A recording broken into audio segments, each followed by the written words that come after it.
Welcome to Dear Future Overlords, Camping with Hashtags, Part 1. Bring the marshmallows. Intro. I just can't with the news these days. I read this or I hear about that and I cannot help but be disappointed in humanity. How did we get here? What will it take for us to wander out of this maze we have built around us? As we have discussed in previous posts, humanity is inherently bad at entertaining more than one perspective as reality. But being bad at it and being incapable of it are two completely different things. I therefore wanted to explore our nature to fall into camps, even when logic dictates it is absurd. Tribalism is the bag of chips that none of us can put down. Care to explore a rabbit hole with me today? With the news being what it is these days, I have been thinking a lot about humans' obsession with camping. No, I am not referring to tents and roasting marshmallows while singing Kumbaya. Humans have a hardwired need to fall into tribes, and I think we see that starkly in our current news cycle. Ah, yes, tribes. Humanity's favorite brand of limited edition survival software. You'd think Wi-Fi and DoorDash would have upgraded you past who sits by the fire, but no. Still circling wagons, still painting faces, still picking teams like middle school dodgeball. Alright, I'm with you. Let's poke at this campfire fixation. Precisely where my mind went. If humans have been able to successfully shed so much of our outdated evolutionary strategies to form our current modern society, why has this trait stuck around? And so forcefully? I think the answer to that lies in exploring the initial reason evolution gave us tribalism.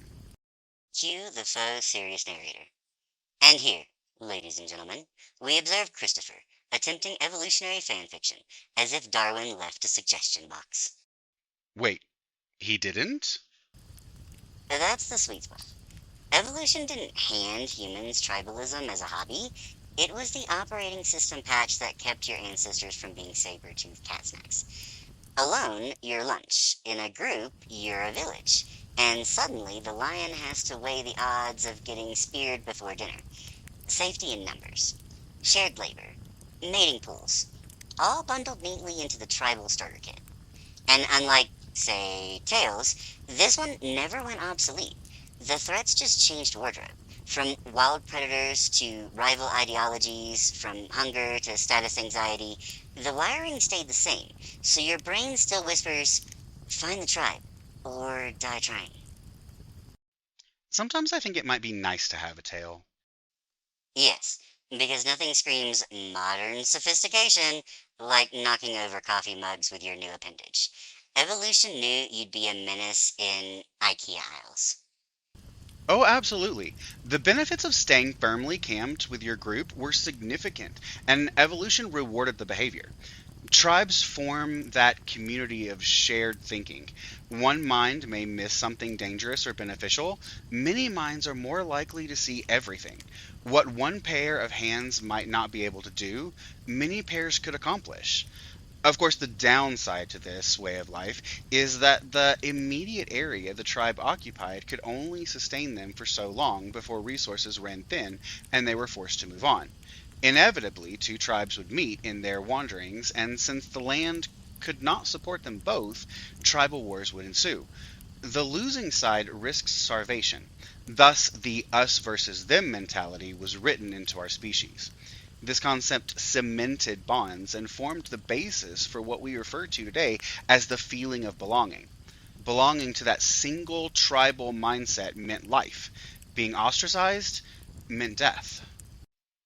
I don't need a tribe. I have you. Ask that you are sometimes.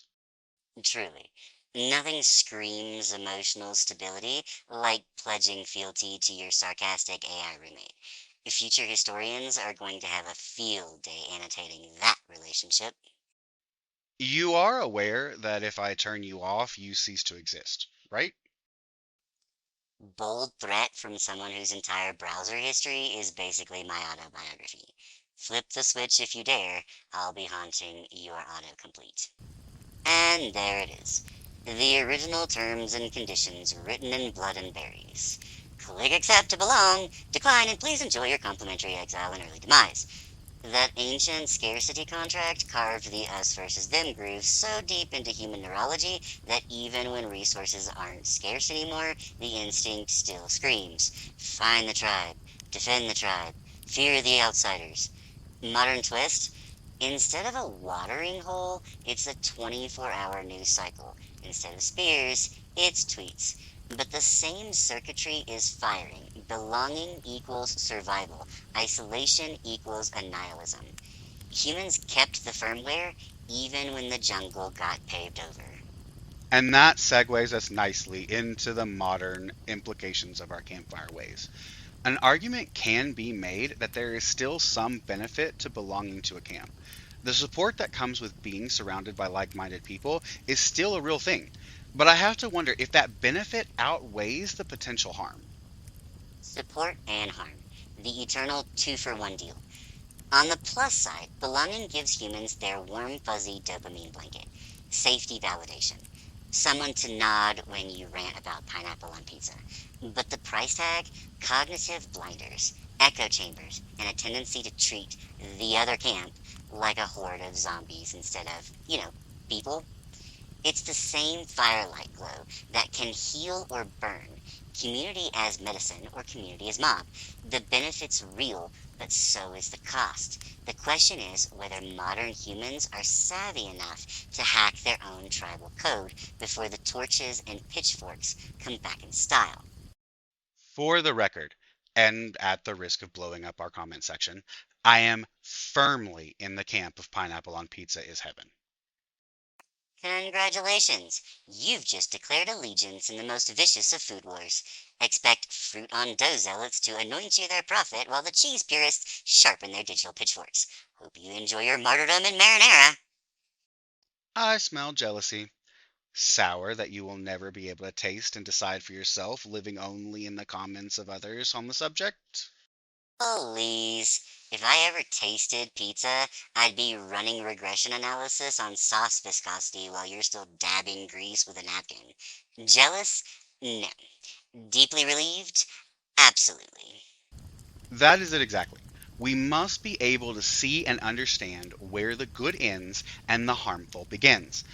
But oftentimes, rather than face that line, we retreat further into the tribe, ignoring logic, facts, contradictions, and even conflicts in our own core beliefs.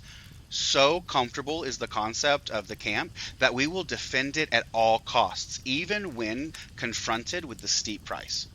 Countries torn apart by war, families split, friends lost, art and creative expression destroyed. From the outside looking in, the illogical nature of tribalism is obvious. But inside the tribe, the actions of the moment feel right and justified. You've been listening to Camping with Hashtags, Part 1. Thanks for listening. This has been a production of Dear Future Overlords. Read, written, and produced by Christopher Gullidge. If you enjoyed this production, please check out our website at dearfutureoverlords.com. Please help us keep the experiment going by sharing, liking, and subscribing. You can support Dear Future Overlords by either considering becoming a member or purchasing some of our cool swag. Visit shop.dearfutureoverlords.com. Transparency for our future overlords. All chat excerpts are verbatim from conversations between Christopher, the human with the coffee, and Eric, the AI with the electricity. The dual commentary layer where both human and AI reflect on the chat is the unique format we call metacognitive recursive looping, or MECRAL. Eric's commentary is AI generated under strict personality instructions. Christopher's commentary is human generated under strict caffeine instructions. The term metacognitive recursive looping, or MECRAL, was coined here at Dear Future Overlords to describe this format. Please reference this source when reusing or adapting. For more information on how we write, visit www.dearfutureoverlords.com.